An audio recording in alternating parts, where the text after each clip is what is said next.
चलिए स्टार्ट करते हैं।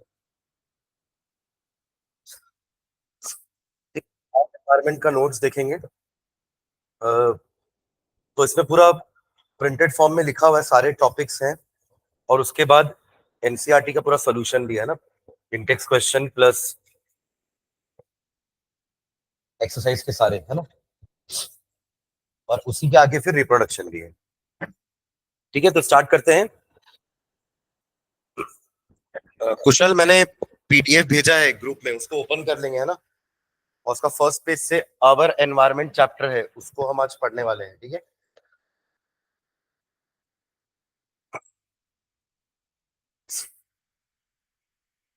ओके। तो the environment includes our physical surroundings, जैसे कि एयर, एटमॉस्फेयर या water bodies, soil, land, all the organism such as plants, animals, human beings and micro organism like bacteria, fungi, जिसको हम decomposers कहते हैं, है ना। वो लैंड के बाद एक ब्रैकेट लगा लेना, वो सॉइल का मतलब लैंड बोल रहे हैं, और बाकी जितने भी ऑर्गेनिज्म, एक्चुअली वो बहुत बड़ा ब्रैकेट हो गया ना, ब्रैकेट कहीं बंद ही नहीं हो रहा, दिख रहा है। लैंड के बाद ब्रैकेट बंद कर लेना, है ना। सॉइल को ही लैंड बोल रहे हैं सेकेंड लाइन पे, वाटर बॉडीज, फिर सॉइल, सॉइल को ही लैंड बोल रहे हैं। उसके अलावा जितने भी ऑर्गेनिज्म है हमारे आसपास, है ना, all the plants, animals, human beings, even micro organisms, bacteria, fungi, जिनको हम डिकम्पोजर्स बोलते हैं, ये सभी हमारे एनवायरनमेंट के पार्ट होते हैं। ठीक है, the combination of all the physical and biological condition affecting the responses of living organism is called environment. तो ये डेफिनेशन हो गई एनवायरनमेंट की। कौन कौन से एलिमेंट है, तो वो ऊपर लिखा हुआ है कि क्या क्या एनवायरनमेंट में इंक्लूडेड होता है, और डेफिनेशन आगे की दो लाइन में लिखी भी है कि सारे फिजिकल और biological conditions affecting the responses of living organism is called the environment. मतलब हमारे आसपास जितनी भी चीजें हैं जो फिजिकल हो या बायोलॉजिकल कंडीशन, मतलब टेम्परेचर, प्रेशर, है ना, क्लाइमेट जैसा भी है, ये सब हमारे कहीं ना कहीं रेस्पॉन्सेज को अफेक्ट करता है। So it is called environment. The waste material produced by the various activities of man and animals are poisonous to some extent and can be divided into two main groups. मतलब हम जितने भी waste produce करते हैं, हमारी activity से ही waste produce हो रहे हैं, तो that can be divided into two main groups. पहला होता है बायोडिग्रेडेबल और दूसरा होता है नॉन बायोडिग्रेडेबल। तो बायोडिग्रेडेबल क्या होता है?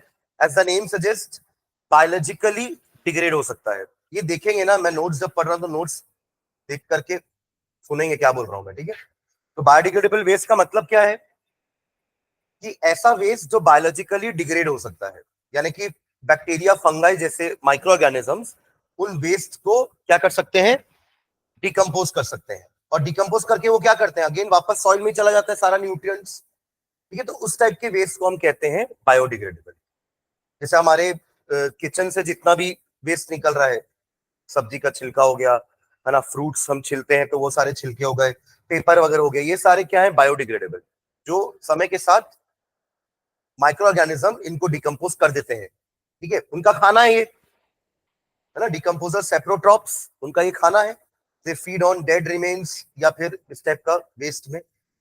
पर ऐसे वेस्ट जैसे कि प्लास्टिक हो गया, है ना, इस टाइप के वेस्ट क्या होते हैं, बायोलॉजिकली डिग्रेड नहीं हो पाते हैं, या they they take very long time.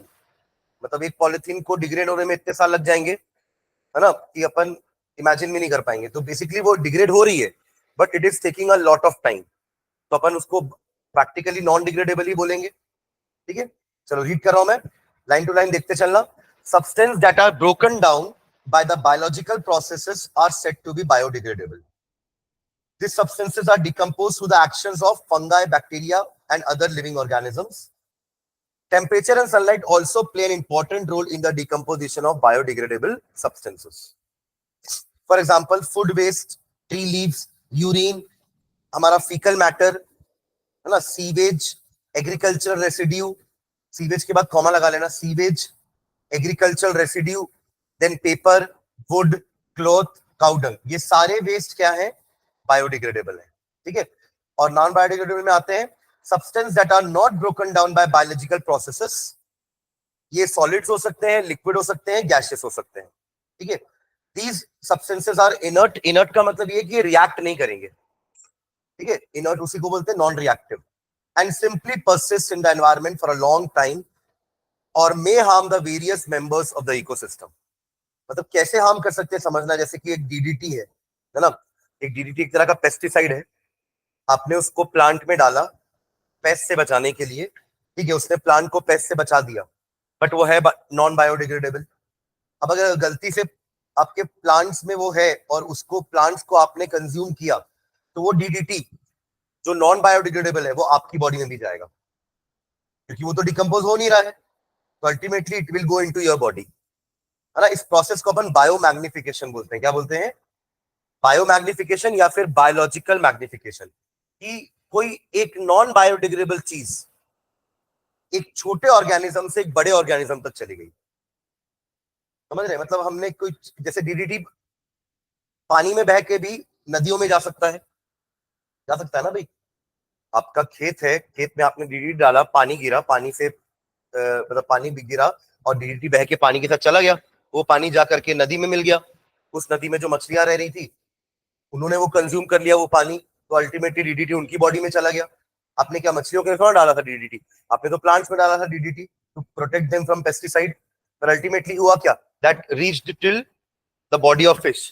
फिर उस फिश को कोई और खाएगा, कोई खाएगा ना भाई फिश को, या फिर उस छोटी फिश को कोई बड़ी फिश खाएगी, है ना। Small fish will be eaten by big fish, फिर बिग फिश को आप खाओगे, तो अल्टीमेटली ये डीडीटी एक हायर ऑर्गेनिज्म तक पहुंच गया, जबकि डला कहां था? सॉइल में। किसके लिए डाला था? एक छोटे से ऑर्गेनिज्म को मारने के लिए, पेस्टिसाइड्स को, और ultimately it reached upper trophic levels, upper organisms. इसी प्रोसेस को बायोलॉजिकल मैग्निफिकेशन बोलते हैं या बायोमैग्निफिकेशन, आगे आएगा वो टर्म, ठीक है। तो मैं आपको ये बता रहा था कि नॉन बायोडिग्रेडेबल वेस्ट हमारे लिए कैसे टॉक्सिक हो सकता है। Okay, for example this includes DDT, DDT का फुल फॉर्म है डाइक्लोरो डाइफिनाइल ट्राइक्लोरोइथेन, ठीक है। इंसेक्टिसाइड्स, पेस्टिसाइड्स, मर्क्यूरी, ये मर्क्यूरी वाला भी एक बार ऐसे ही फैला था जापान में। मर्क्यूरी किसी फैक्ट्री से पानी में चला गया था, पानी में फिशेस ने उसको कंज्यूम किया, लोगों ने फिशेस को कंज्यूम किया, तो एक मिनी मार्टा टाइप का एक डिसीज था जो जापान में फैला था बिकॉज ऑफ द मर्क्यूरी, ठीक है। लेड, आर्सेनिक, एल्यूमिनियम, प्लास्टिक, ये सब आपके मेटल्स हैं, है ना, जो नॉन बायोडिग्रेडेबल होते हैं। Polythene bags, glass, radioactive waste, these non-biodegradable waste are major pollutants of the environment. ये हमारे major pollutants हैं। क्यों? क्योंकि बाकी सारे biodegradable waste तो समय के साथ disappear हो जाते हैं, गायब हो जाते हैं, उनको बैक्टीरिया फंगाई खत्म कर देते हैं, डिकम्पोज कर देते हैं, ठीक है। चलिए हार्मफुल इफेक्ट्स देखते हैं। Waste destroy the natural beauty. एक तो ये है कि सुंदरता खराब कर रहा है हमारे नेचर की, वेस्ट, जगह जगह कचरा पड़ा हुआ है तो गंदा दिखता है। दूसरा, decomposition of this waste results in the production of foul smell, गंदी स्मेल भी आती है।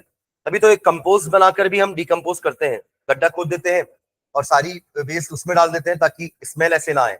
खुले में ऐसे रख के वहां पे अगर आप उसको डिकम्पोज करवाओगे तो उसकी स्मेल भी आएगी, ठीक है, which spreads to the surrounding areas. These waste may also block the drains, creating pools of waste, which becomes the breeding sites of mosquitoes. The latter is carriers of disease like malaria and dengue. ये waste अगर आपके नालियों में फंस जाए तो ultimately नाली को ब्लॉक करेगा, नाली ब्लॉक होगी तो पानी जमा होते जाएगा, और पानी जहां जा करके जमा होता है ना, वहां पे ये मॉस्किटोज ब्रीड करते हैं और पैदा हो जाते हैं, और फिर यही मलेरिया डेंगू फैलाते हैं, ठीक है। दोनों का डिफरेंसेस लिखा हुआ है। बायोडिग्रेडेबल वेस्ट का मतलब क्या है? That are broken down naturally, और वेस्ट क्या होते हैं? जो which are not broken down naturally are non biodegradable waste. फिर biodegradable forms harmless and non poisonous products, और no such action is possible. Biodegradation होगा ही नहीं ना, तो इसलिए बोल रहा है कि कुछ एक्शन होगा ही नहीं, जबकि यहाँ पे क्या हो रहा है? बायोडिग्रेडेशन होने के बाद हमारे लिए कुछ यूजफुल प्रोडक्ट बन जाता है, समझ रहे? वो कंपोस्ट हमें क्या मिलता है? मैन्युअर, और वो मैन्युअर को हम यूज कर सकते हैं अपने फील्ड में। प्लास्टिक तो फिर नॉन बायोडिग्रेडेबल में चला जाएगा ना, अपन वहां पे कंपोस्ट में वही चीजें डालते हैं जो बायोडिग्रेडेबल होती हैं, और उसमें वॉर्म्स भी डाल देते हैं, वर्मी कंपोस्ट बोलते हैं उसको। क्या बोलते हैं? वर्मी कंपोस्ट, क्योंकि वॉर्म्स ने उसको डिग्रेड किया है और उसको एक यूजफुल मटेरियल में कन्वर्ट कर दिया है, ग्रीन मैन्युअर काइंड ऑफ, ठीक है। फिर बायोडिग्रेडेबल वेस्ट में क्या है? These they release raw materials back to nature, वापस नेचर में चला जाएगा चीजें, जबकि यहाँ पे ऐसा कुछ नहीं होता, they do not release any raw materials. They pollute the environment only when they are produced in quantity beyond the capacity of the environment to degrade them. मतलब बायोडिग्रेडेबल वेस्ट तभी हार्मफुल हो सकते हैं जब उनका प्रोडक्शन कुछ ज्यादा ही हो रहा है, इतना ज्यादा हो रहा है कि उतने तो बैक्टीरिया फंगाई नहीं है उनको डिकम्पोज करने के लिए, तब फिर वो वेस्ट भी खराब है। समझ रहे हैं क्या? और यहाँ पे non biodegradable waste pollute the environment even in small quantity. एक पॉलिथीन भी बहुत बड़ा नुकसान कर सकती है। Bio concentration does not occur, वही बायो कंसंट्रेशन मतलब वही बायोलॉजिकल मैग्निफिकेशन। कंसंट्रेशन नहीं हो रहा ना, मतलब जमा नहीं होते जा रहा है।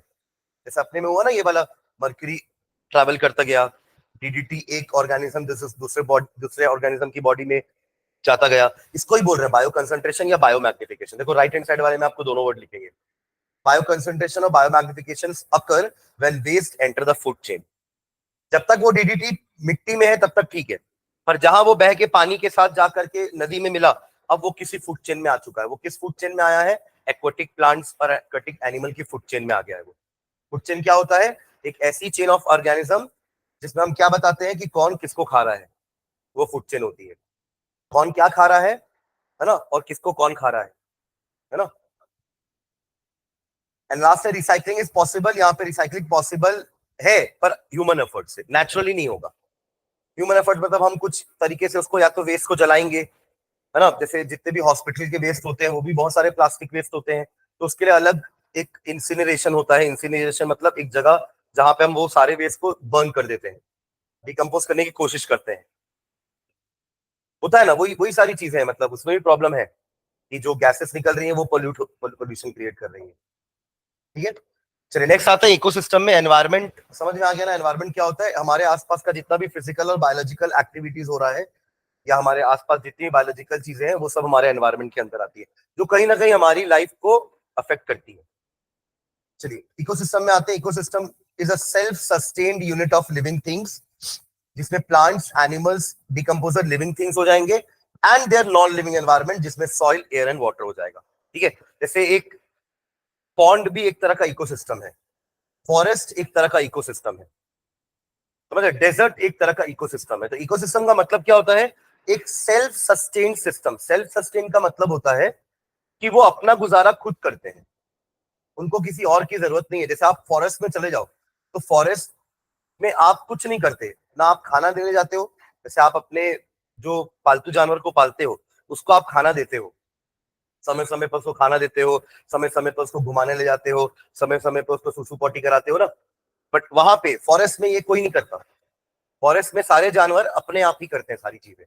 खाना लेने के लिए उनको किसी के ऊपर डिपेंडेंट नहीं होते, उनको अपना शिकार खुद करना होता है, समझ रहे हो? तो that is a self sustained life, जिसमें वो अपने ही हिसाब से जी रहे हैं और उनको बाहर की किसी चीजों की जरूरत नहीं है ना। फॉरेस्ट कभी गंदा नहीं होता, क्यों? क्योंकि अपने आप क्लीन भी हो रहा है, वहां पे डिकम्पोजर्स भी है।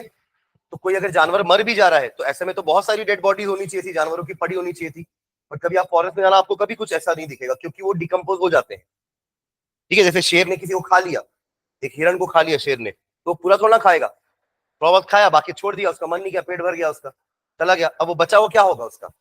हमको नहीं दिखता, ऐसा ऐसा कभी नहीं दिखेगा आपको फॉरेस्ट में कि एक हिरण खुला पड़ा हुआ है। खुला मतलब समझ गए ना, झूठा झूठा करके चला गया है वो बचेगा ही नहीं। कहीं ना कहीं कोई और एनिमल आकर के या कोई डिकम्पोजर उसको डिकम्पोज कर देगा, है ना। हमारे वल्चर्स होते हैं, ईगल होते हैं, ये लोग भी बैठे रहते हैं फिराक में, उनको पता है शेर ने वहां शिकार किया, तो वो एक पेड़ में बैठे रहते, देखते रहते हैं कब जाएगा शेर, हम जाएंगे फिर वहां पे। तो वो सब सेल्फ सस्टेन, उनको कोई बताता नहीं कि जा भाई वहां पे ऐसा हुआ है। तो इसको बोलते हैं इकोसिस्टम, समझ रहे? तो पॉन्ड अपने आप में इकोसिस्टम है, पॉन्ड, है ना। वहां पे भी सब उनको खाना पीना अपने हिसाब से मिल जाता है ना। बड़ी मछली छोटी मछली को खा के गुजारा कर लेती है, तो इस टाइप से वो अपना लिविंग कर रहे हैं। तो इसी को सेल्फ सस्टेन बोलते हैं, जिसमें आप किसी और के भरोसे नहीं बैठे हो। ठीक है, तो इकोसिस्टम क्या होता है? Self sustain unit of living things और उनके साथ उनकी नॉन लिविंग एनवायरमेंट। ठीक है, for example a forest, a pond, a lake, a green land etcetera. In an ecosystem, energy and matter are continuously exchanged between living and non-living components. Energy का exchange होता रहता है। जैसे आपने किसी को खाया तो आपको उससे एनर्जी मिली, आपको किसी और ने खाया तो उसको आपसे एनर्जी मिली, तो ऐसे एनर्जी का ट्रांसफर होता है, समझ रहे हैं क्या? An ecosystem can be both natural और मैन मेड। जैसे एक्वेरियम, घर में रखते हैं ना हम एक्वेरियम, वो एक मैन मेड इकोसिस्टम है, समझ रहे हैं?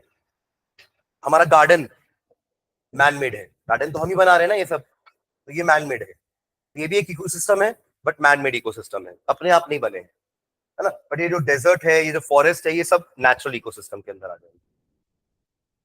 Some example of natural ecosystem are grassland, forest, sea, river, desert, pond, mountain, lake, etc. ये सब क्या हो जाएंगे आपके नेचुरल इकोसिस्टम। और desert, grassland, mountain represent terrestrial, terrestrial मतलब जो जमीन पर है, और जो सी हो गया आपका, और रिवर हो गया, पॉन्ड हो गया, लेक हो गया, ये एक्वेटिक इकोसिस्टम के अंदर आ जाएंगे। मतलब नेचुरल के अंदर भी अलग अलग डिवीजन है ना? नेचुरल के अंदर क्या डिवीजन है? पहला हो गया टेरेस्ट्रियल, दूसरा हो गया एक्वेटिक, ठीक है? तो टेरेस्ट्रियल मतलब जो जमीन पर है, और एक्वेटिक जो पानी पर। तो पॉन्ड, लेक, रिवर, सी, ये सब तो पानी में है ना?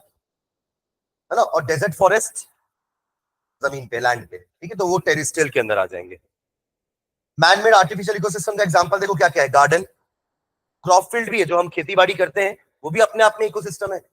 वहां लिविंग ऑर्गेनिजम्स, माइक्रो ऑर्गेनिजम्स हैं, उनको आपकी जरूरत नहीं है, वो आपके ही फील्ड में ही जुगाड़ लगा लेंगे खाने पीने का, ठीक है? तो क्रॉप फील्ड हो गया, पार्क हो गया, एक्वेरियम हो गया, ये सब हमारे क्या होते हैं? Man made artificial ecosystems. Ecosystem में सिर्फ लिविंग थिंग्स नहीं होते ना, दो कंपोनेंट होते हैं, biotic component and abiotic component. तो बायोटिक कंपोनेंट होता है, मतलब होता है लिविंग चीजें, और एबायोटिक कंपोनेंट मतलब होता है नॉन लिविंग चीजें, जैसे कि एयर हो गया, वाटर हो गया, है ना? ये सब आपका नॉन लिविंग में आ जाएगा। सॉइल, ये तो बायोटिक कंपोनेंट्स में कौन कौन आएंगे? प्रोड्यूसर्स आएंगे। प्रोड्यूसर्स वो जो खाना बनाते हैं, कंज्यूमर्स वो जो प्रोड्यूसर्स को खाते हैं। फिर कंज्यूमर्स में भी अलग अलग टाइप के कंज्यूमर्स है कि कौन किसको खा रहा है। जैसे हर्बीवरस है तो वो सिर्फ प्लांट्स खाएंगे, कार्निवरस है वो हर्बीवरस को खाएंगे, और ओमनीवरस दोनों को खा सकते हैं, ठीक है? तो ये पेज आप लोग को आप लोग के लिए छोड़ रहा हूं मैं ना, जब हम पढ़े हर्बीवरस क्या होता है उसके एग्जाम्पल, कार्निवरस क्या होता है उसके एग्जाम्पल, ओमनीवरस क्या होता है उसके एग्जाम्पल, मैंने बता दिया आप लोग को शॉर्ट में, पर मैं उसको रीड नहीं कर रहा हूँ, ठीक है? Moving on to next page. Decomposers भी तो बायोटिक कंपोनेंट के पार्ट होंगे ना? देखो, प्रोड्यूसर्स, कंज्यूमर्स, डिकम्पोजर्स, ये सारे ही आपके बायोटिक कंपोनेंट के पार्ट है, लिविंग चीजें, ठीक है? अब डिकम्पोजर्स का इंपॉर्टेंट रोल होता है ना हमारे इकोसिस्टम में। अगर डिकम्पोजर्स नहीं होंगे तो हमारे इकोसिस्टम में बहुत सारा वेस्ट जनरेट होता रहेगा, उसको कोई भी साफ करने के लिए नहीं रहेगा, फिर अल्टीमेटली हमको ही उसको साफ करना पड़ेगा। तो फॉरेस्ट में अपने आप साफ हो रहा है just because of decomposers. Decomposers नहीं होते तो सोचो क्या होता, बहुत सारी आपको ऐसे वेस्ट हर जगह दिखते रहते, है ना? कोई भी डेड बॉडीज कभी भी डिकम्पोज नहीं हो पाती अगर डिकम्पोजर्स नहीं होते तो, ठीक है? तो डिकम्पोजर्स को हम नेचुरल बोलेंगे, नेचुरल तरीके से वो हमारे एनवायरनमेंट को क्या रखते हैं? क्लीन रखते हैं, ठीक है? तो fungi and bacteria which break down the dead plants animal complex compounds into simpler one, the decomposer help in the replenishment of natural resources. Ultimately ये हेल्प कर रहे हैं सॉइल को वापस रिप्लेनिश करने में भी, क्योंकि जो भी वो ब्रेक डाउन करते हैं वो न्यूट्रिएंट्स वापस कहाँ जाएगा? सॉइल में जाएगा, ठीक है? तो they are also known as microorganism और saprotrophs, they are also called reducers, क्योंकि वो चीजों को reduce करते हैं, वेस्ट को reduce कर रहे हैं। इंपॉर्टेंस क्या है इनका? they help in disposing of the waste and dead bodies of plants and animals, therefore they clean the environment and create space for living of newer generation of organism, वरना जगह नहीं होती और रहने के लिए लोगों के लिए, ठीक है? द डिकम्पोजर्स रिलीज मिनरल्स, तो ये आपके सॉइल में वापस से जा रहे हैं सारे मिनरल्स, उससे सॉइल की फर्टिलिटी बनी रहती है, सॉइल को अपने आप क्या मिल रहा है? और न्यूट्रिएंट्स मिलते जा रहे हैं। The decomposer produce some acids which are useful in solubilization of some minerals, और ये मिनरल्स क्या होते हैं? वो एसिड जो आपके डिकम्पोजर सेक्रीट कर रहे हैं, ये जो डिकम्पोजर्स जो वेस्ट बनाते हैं वो इसमें डिसॉल्व हो जाता है मिनरल्स, और ultimately it goes into soil, ठीक है? And last point, decomposer help in recycling the material in the biosphere so that the process of life may go on and on like an unending chain। तो ये एक तरह का recycling कर रहे हैं ना, सॉइल को रिप्लेनिश करना मतलब रिसाइकलिंग करना ही होता है, कि बार बार हमको सॉइल में जाकर के न्यूट्रिएंट्स नहीं देने पड़ेंगे, वो ही सॉइल को बार बार रिप्लेनिश करते जाएंगे। जैसे राइजोबियम करता है ना, बार बार नाइट्रोजन फिक्स करता रहता है सॉइल के अंदर, ताकि हमें बार बार नाइट्रोजन वाला फर्टिलाइजर नहीं डालना पड़ता।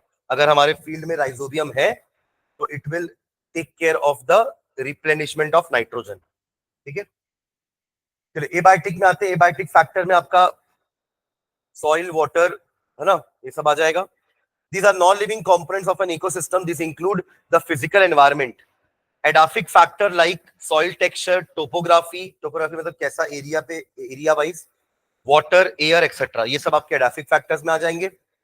इनऑर्गेनिक सब्सटेंसेस में क्या आएंगे? जितने भी गैसेस है, जैसे कि आपका कार्बन डाइऑक्साइड हो गया, ऑक्सीजन हो गया, नाइट्रोजन हो गया, और भी जितने भी हम मटेरियल यूज करते हैं, जैसे कि जितने भी मिनरल्स हैं, एनपीके आपका इसमें आ जाएगा, नाइट्रोजन, फास्फोरस, पोटेशियम, है ना, कैल्शियम, ये सब आपके क्या है? इनऑर्गेनिक सब्सटेंसेस है, जिसमें हम भले डिपेंडेंट नहीं है, पर प्लांट तो डिपेंडेंट है, और हम प्लांट पे डिपेंडेंट है, तो indirectly we are also dependent on these non living things. ठीक है, आपको लग रहा होगा सर हम तो कार्बन डाइऑक्साइड यूज करके खाना नहीं बना रहे हैं ना, बट हम ऐसे पे तो डिपेंड कर रहे हैं ना जो कार्बन डाइऑक्साइड यूज करके खाना बना रहा है। तो भले हम डायरेक्टली डिपेंडेंट नहीं है कार्बन डाइऑक्साइड के ऊपर, but we are indirectly dependent on carbon dioxide. अगर कार्बन डाइऑक्साइड नहीं होगा तो प्लांट्स खाना नहीं बनाएंगे, प्लांट्स खाना नहीं बनाएंगे तो हम क्या खाएंगे? ठीक है, organic compounds like protein, carbohydrates, lipid, etc. These largely form the living body and link the abiotic and biotic components.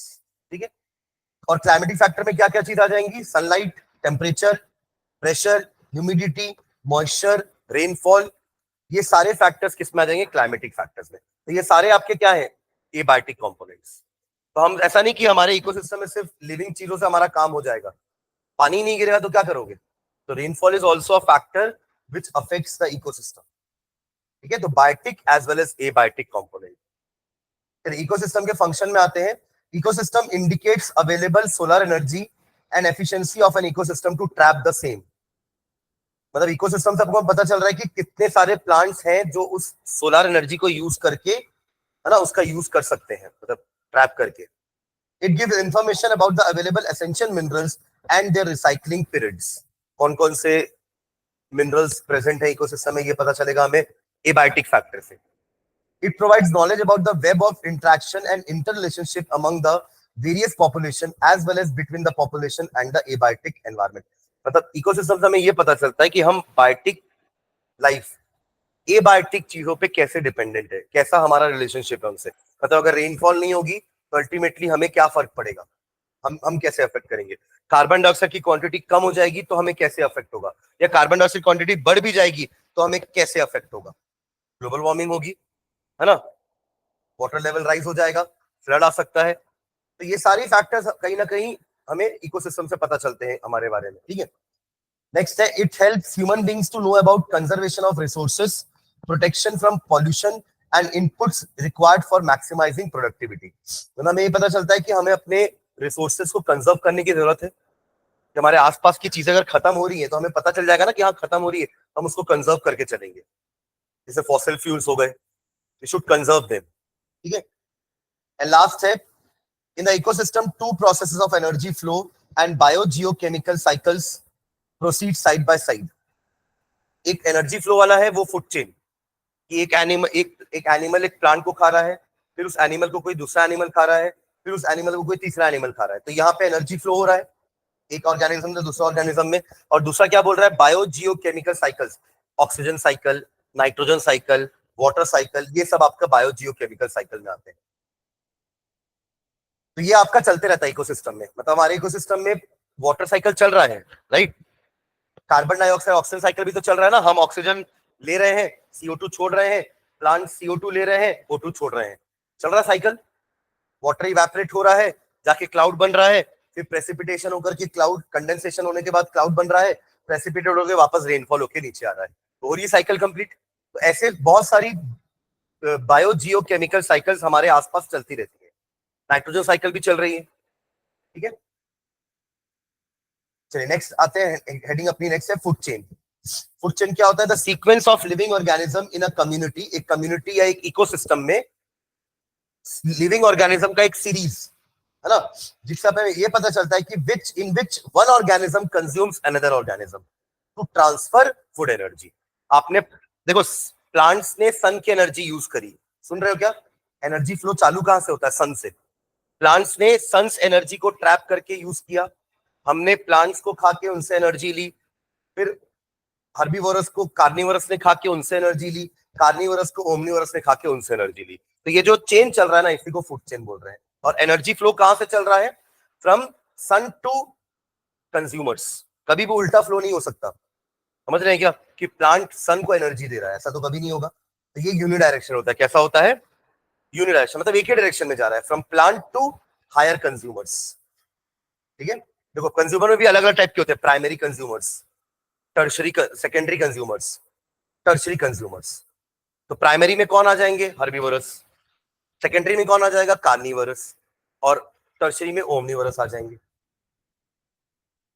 A food chain is unidirectional. देखो यहां लिखा है a food chain is unidirection where transfer of energy takes place in only one direction. और देखो ये energy का भी एक रूल होता है कि जब एक ऑर्गेनिज्म से दूसरे ऑर्गेनिज्म में एनर्जी जाती है ना, तो उसकी 10% ही जाती है, बाकी 90% लॉस हो जाता है। मतलब ऐसा समझना कि जब कोई हर्बीवरस एक प्लांट को खाता है, तो अगर प्लांट के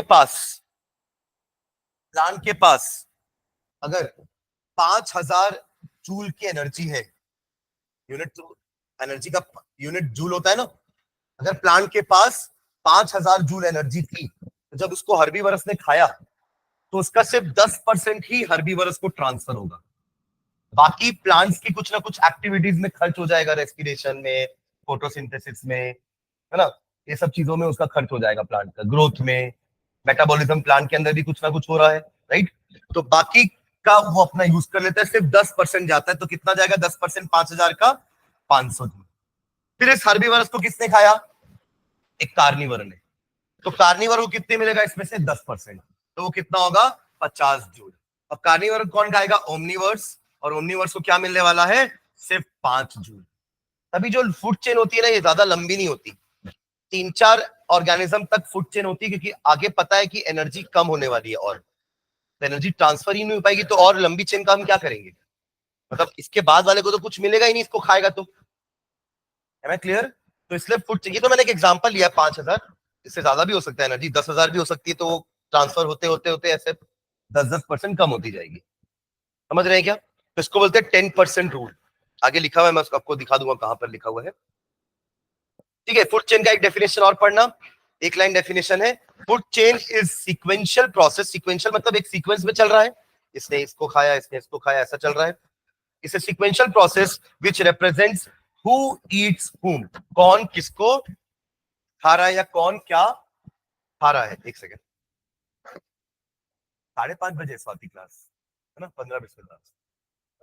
तो हु ईट्स हुम, ठीक है। एक और डेफिनेशन क्या लिखी हुई है? Food chain refers to an arrangement of different biotic group in a sequence of energy transfer, कि किससे एनर्जी किस पे जा रही है, सीक्वेंस ऑफ एनर्जी ट्रांसफर। तो तीनों में से कोई भी डेफिनेशन आप यूज कर सकते हो। पीछे एक लिखी हुई है और यहाँ पे ऊपर 2 है। एग्जाम्पल के लिए देखना, एक एग्जाम्पल लिखा हुआ है ग्रास, डियर एंड लायन। देखो T1, T2, T3 का मतलब होता है trophic level 1, trophic level 2 and trophic level 3। जो सबसे नीचे होते हैं वो ट्रॉपिक लेवल 1 होते हैं। आप एक डायग्राम पीछे देखना, एक पीछे पलटो, एक ट्रायंगल आपको दिखेगा, दिख रहा है ट्रायंगल? हमें पता है ना ट्रायंगल का बेस बड़ा होता है बेस। तो नीचे कौन है? देखो, प्रोड्यूसर्स। और जाहिर सी बात है, अगर कहीं आप खाना खाने जा रहे हो ना, तो खाना ज्यादा होना चाहिए, भले खाने वाले लोग कम हो। उल्टा हो जाएगा तो गलत हो जाएगा ना, कि खाना कम है, लोग ज्यादा है खाना खाने के लिए, मारा मारी हो जाएगी। आप समझ रहे हो मैं क्या बोल रहा हूँ? तो इसलिए नीचे वाले लोग ज्यादा होने चाहिए, तो प्रोड्यूसर्स ज्यादा होने चाहिए, इसलिए उनको ट्रॉपिक लेवल 1 बोला गया है। और कहाँ रखा गया है? ट्रायंगल के बेस में, क्योंकि ट्रायंगल का बेस सबसे बड़ा होता है। जैसे जैसे आप ट्रायंगल में ऊपर जाओगे तो छोटा होते जा रहा है ना, तो ऊपर प्राइमरी कंज्यूमर्स, ये हमारे हर्बीवरस होते हैं। फिर और ऊपर देखो क्या लिखा हुआ है? Secondary consumers. और वो ऊपर क्या लिखा हुआ है? Tertiary consumers. समझ रहे हैं क्या? तो ये T1 level, T2 level, T3 and T4 कहलाता है। Am I clear? तो हमेशा किसी भी फूड चेन में T1 लेवल हमेशा प्रोड्यूसर्स ही होंगे। Am I clear? किसी भी फूड चेन की शुरुआत कहां से होगी? प्लांट से ही होगी। प्लांट्स को कोई हर्बीवरस खा रहा होगा, हर्बीवरस को कोई कार्निवरस खा रहा होगा, कार्निवरस को कोई ओमनिवरस खा रहा होगा। ऐसा ही फूड चेन चलता है हमारा। Am I clear? ठीक है, चलो वापस आओ, एक आध एग्जांपल और देखते हैं। अगेन देखो, अगला एग्जांपल में जो आपका ग्रास लैंड में होता है या फॉरेस्ट में होता है, तो फॉरेस्ट में जो घास है वो प्रोड्यूसर्स है ना, उनको कौन खा रहा है? डियर, वो हर्बीवर है। और डियर को कौन खा रहा है? लायन या टाइगर, वो कार्निवर है। समझ रहे हैं क्या? तो ये 3 ऑर्गेनिज्म का फूड चेन है। T1 लेवल कौन होगा? ग्रास। T2 लेवल कौन होगा? डियर। और T3 कौन होगा? लायन। समझ गए क्या? T1 T2 T3, ठीक। और अब उसके बाद और 3 एग्जांपल दिया हुआ है फूड चेन का, ABC। समझ रहे? देखो, प्लांट्स को खाया डियर ने, डियर को खाया टाइगर ने। उसके बाद देखो, और प्लांट्स को खाया शायद एक ग्रास होपर है, ग्रास होपर को शायद मेंढक है, वो मेंढक ने खाया। मेंढक को कौन खाया? सांप खाया। सांप को कौन खाया? ईगल, वल्चर जो भी है, ठीक है। ऐसी तीसरी और है, सुन रहे हैं क्या? एक और एग्जांपल दिया है, food chain in grassland as 4 step. Grass जो कि प्रोड्यूसर्स है, उनको कौन खाएगा? इंसेक्ट्स। इंसेक्ट को खाएगा फ्रॉग, फ्रॉग को खाएगा ईगल। फ्रॉग को सांप भी खा सकता है ना? पर अगर ईगल ने ऊपर से पहले देखा है तो वो खा लेगा। ये तो फूड चेन का सिग्निफिकेंस क्या है, ये हमें बताता है कि एनर्जी ट्रांसफर कैसे हो रही है, किस लेवल से किस लेवल पर हो रही है, ठीक है। The study of food chain help in understanding food relationships and interaction among the various organism. कौन क्या खाता है इससे पता चल रहा है ना आपको। तो food relationship and interaction among the various organisms in an ecosystem. The food chains transfers energy and material between various components of an ecosystem. देखो, सिर्फ एनर्जी ट्रांसफर नहीं हो रही, मटेरियल भी तो ट्रांसफर हो रहा है। आपने प्लांट को खाया तो प्लांट तो मैटर है, आपकी बॉडी में चला गया। तो ऐसे ही आपको किसी ने खाया तो आप किसी के बॉडी में चले गए। अल्टीमेटली मैटर भी ट्रांसफर हो रहा है और एनर्जी भी ट्रांसफर हो रही है, ठीक है। The food chain give dynamicity to an ecosystem और बायोस्फीयर। डायनामिसिटी मतलब ऐसा लग रहा है कि हाँ जिंदगी चल रही है, इसको बोलते हैं डायनामिक। मतलब ठहरा हुआ नहीं है इकोसिस्टम। मतलब स्टैटिक और डायनामिक। स्टैटिक मतलब होता है ठहरा हुआ, कि कुछ नहीं हो रहा है, सालों साल ऐसे ही पड़ा है, कुछ कुछ कोई एक्टिविटी नहीं हो रही है इकोसिस्टम के अंदर। बट फूड चेन से पता चलता है कि एक एक्टिविटी चल रही है। आपका फूड सिस्टम, आपका इकोसिस्टम क्या है? एक डायनामिक इकोसिस्टम है। नेक्स्ट है, movement of toxic substances like pesticide, weeds etc through food chain can prove very harmful। यही वही बायोमैग्निफिकेशन है। क्या है ये? बायोमैग्निफिकेशन। क्या लिखा है देखो, वापस से पढ़ना। मूवमेंट ऑफ टॉक्सिक सब्सटेंस मतलब वही डीडीटी है ना, वही मर्क्यूरी, वही लेड, वही आर्सेनिक, वही आपके क्या होंगे, या फिर पेस्टिसाइड वीडसाइड भी हो सकते हैं, एक्सेट्रा थ्रू फूड चेन। ये फूड चेन के थ्रू ही तो बॉडी में जाएगा ना, they can prove very harmful, ठीक है। नेक्स्ट है फूड वेब। फूड वेब का मतलब क्या होता है? अब देखो, फूड चेन ऐसा नहीं कि ग्रास को सिर्फ इंसेक्ट्स खाएंगे, ग्रास को कोई और डियर भी खा रहा है। तो ग्रास बहुत सारे फूड चेन का पार्ट हो गया, सुन रहे हैं क्या? ग्रास बहुत सारे फूड चेन का पार्ट हो गया। अब ऐसे ही जो इंसेक्ट है उनको फ्रॉग नहीं खा, फ्रॉग खा रहा है, हो सकता है कोई और खा ले उसको, तो वो एक और, वो इंसेक्ट एक और एक फूड चेन का पार्ट हो गया। तो ये जो बहुत सारी फूड चेन आपस में इंटरलिंक्ड होती है ना, उसको फूड वेब बोलते हैं। एक डायग्राम से आपको समझ में आएगा फूड वेब में। The interconnected food chain, interconnected food chain मतलब फूड चेन जो आपस में इंटरकनेक्टेड है, एक दूसरे से कनेक्टेड है। Operating in an ecosystem which establish a network of relationship between various species are called a food web. In a food web, one organism may occupy a position in more than one food chain। ये line समझ में आई?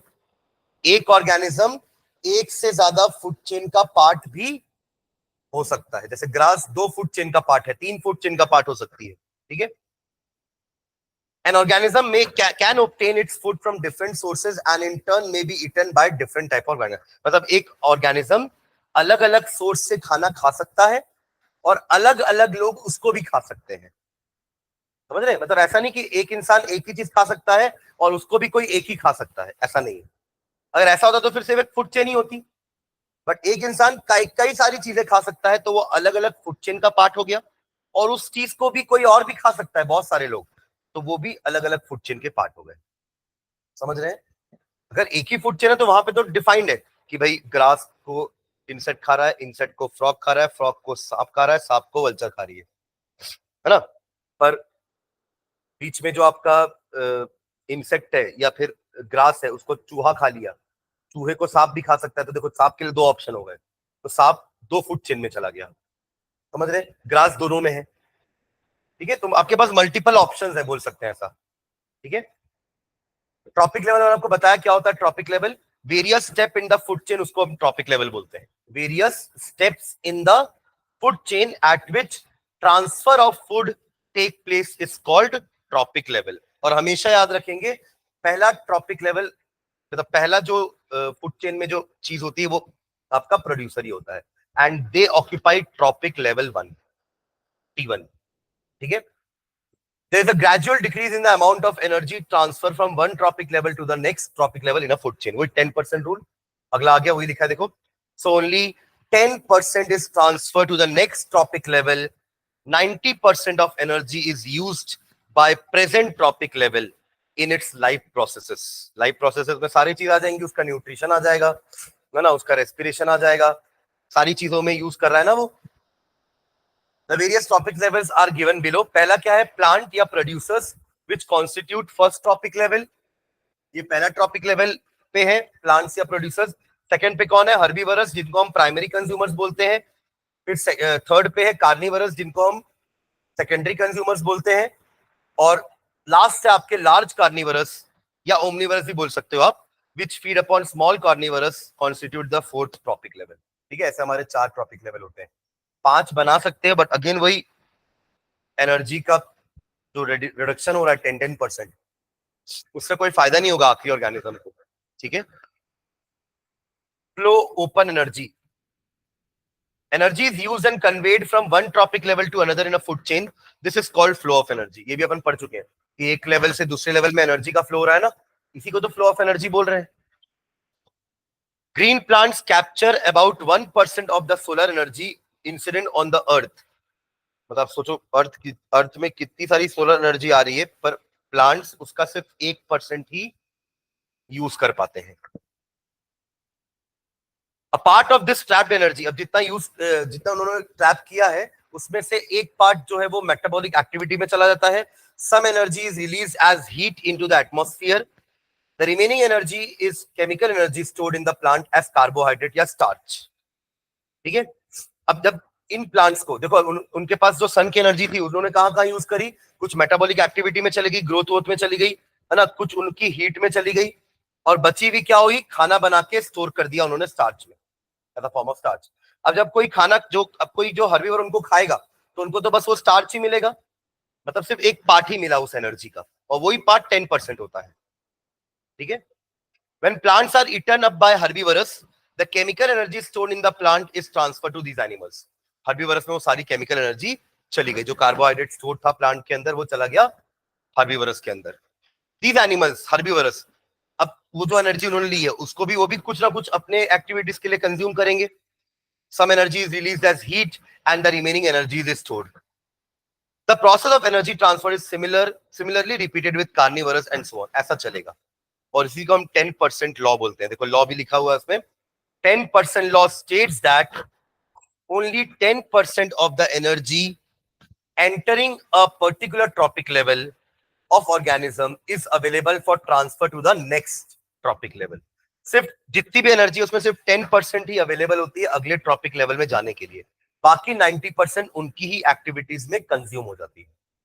ठीक है, एक example दिया है कि suppose 1000 joule of solar energy is received by plants, then only 1% solar energy available on earth is utilized by plants, so only 10% यानी कि 10 joule यानी कि 1% of 10,000 is trapped by the plant and rest 990 of energy is lost to the environment। so plant utilizes 10 joule of energy। next only 10% of 10 joule is of plant, that is 1 joule is available to the what herbivorous। मतलब plants को 1000 joule का 1% मिला यानी कि 10।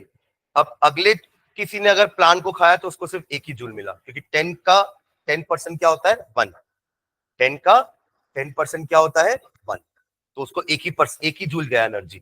Again just 10% of 1 joule of herbivorous is utilized by carnivorous, तो उसको तो सिर्फ 0.1 ही मिलने वाला है। 1 का 10% क्या हो जाएगा 0.1। ठीक है, नेक्स्ट है एनवायरमेंटल कुछ प्रॉब्लम्स होती है, जैसे एक ओजोन लेयर डिप्लीशन है, एक अपना ग्लोबल वार्मिंग भी है, और एक गार्बेज डिस्पोजल है। ठीक है, तो एक अपन देखते हैं पहले depletion of ozone layer, environment में क्या क्या प्रॉब्लम। दो मेजर है अपन को जो पढ़ना है इस चैप्टर में, वो 2 मेजर कौन सी है, ओजोन लेयर डिप्लीशन एंड दूसरा वेस्ट का डिस्पोजल। समझ रहे हैं क्या?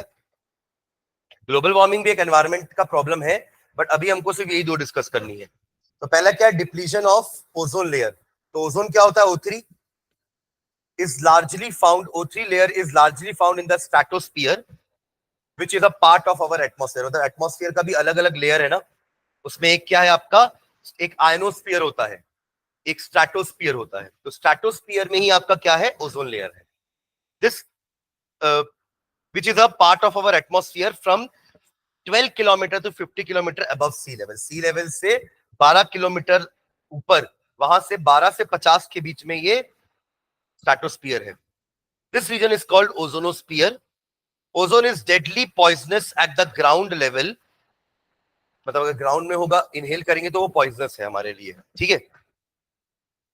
Ozone is formed as a result of following photochemical reaction. Actually वहां रिएक्शन मिसिंग है, उसमें लिख लो O2 plus O gives O3। O2 plus O gives O3, और उस एरो के ऊपर ना H न्यू लिख लेना। H न्यू मतलब सनलाइट। मतलब आप सोचिए कि ओजोन एक तरह से डिप्लीट भी हो रहा है, पर बनते भी जा रहा है। जैसे कि ऊपर एटमॉस्फेयर में जब O3 डिकम्पोज होता है ना, तो वो O2 और O में कन्वर्ट हो जाता है। O अकेला रह नहीं सकता, है ना, अनस्टेबल होता है। तो ये इसको कहते हैं नेसेंट ऑक्सीजन। नेसेंट ऑक्सीजन जो अकेले रह नहीं सकता, तो ये वापस से इसे कंबाइन करके क्या बना लेता है? O3। तो ये रिएक्शन होता रहता है। इसलिए तो आज तक कभी ओजोन खत्म नहीं हुई ना, क्योंकि अगर ओजोन खत्म भी हो रही है तो वापस बनते भी जा रही है। Ozone layer is a protective blanket around the earth which absorbs most of the harmful ultraviolet UV radiations of the sun। यही काम है हमारे ओजोन लेयर का, कि जो सन के पास रेज है ना, उसमें अल्ट्रावायलेट रीजन को अंदर नहीं आने देना है। तो कौन सी आनी चाहिए? इंफ्रारेड वाली रेज, जो हमारे अर्थ को गर्म बस करे। समझ रहे हैं? अल्ट्रावायलेट रेज अगर आती है अर्थ में, तो इससे हमारी स्किन को प्रॉब्लम हो सकती है, प्लांट्स को प्रॉब्लम हो सकती है, एक्वेटिक एनिमल्स, है ना, और जितने भी एनिमल प्लांट्स हैं लैंड में भी, उनको प्रॉब्लम हो सकती है। हमको स्किन कैंसर हो सकता है अगर हम एक्सेसिव अल्ट्रावायलेट रेज हमारी बॉडी में अगर आकर के इंसिडेंट करती है तो। दैट इज वाई ये ओजोन लेयर बहुत जरूरी है। That is why life is possible on earth, है ना। Life is possible on earth, उसके बहुत सारे कारण है कि एक तो अर्थ का पोजीशन सन से एक आइडियल पोजीशन पर है, एकदम पास भी नहीं है मरकरी वीनस जैसे, और एकदम दूर भी नहीं है ना, नेपट्यून या फिर सैटर्न जैसे, जहां बहुत ज्यादा ठंड है क्योंकि सन से बहुत दूर है, और जहां बहुत ज्यादा गर्म है क्योंकि सन के बहुत पास है। हम एकदम आइडियल पोजीशन पे, जहां पे ना ज्यादा ठंड है ना ज्यादा गर्मी है, हमारे रहने लायक एनवायरमेंट है, पहला फैक्टर। दूसरा फैक्टर कि हमारे अर्थ के अराउंड में एक ओजोन लेयर है, जो सन की हार्मफुल यूवी रेस को क्या कर रही है? अभी 5 मिनट वेट कर। सन की हार्मफुल यूवी रेस को क्या कर रही है? ब्लॉक कर रही है। दूसरा चीज। तीसरा एयर है, एटमॉस्फेयर है, ठीक है। तो ये सारे फैक्टर्स हैं which is making life possible on earth and not possible on other planets.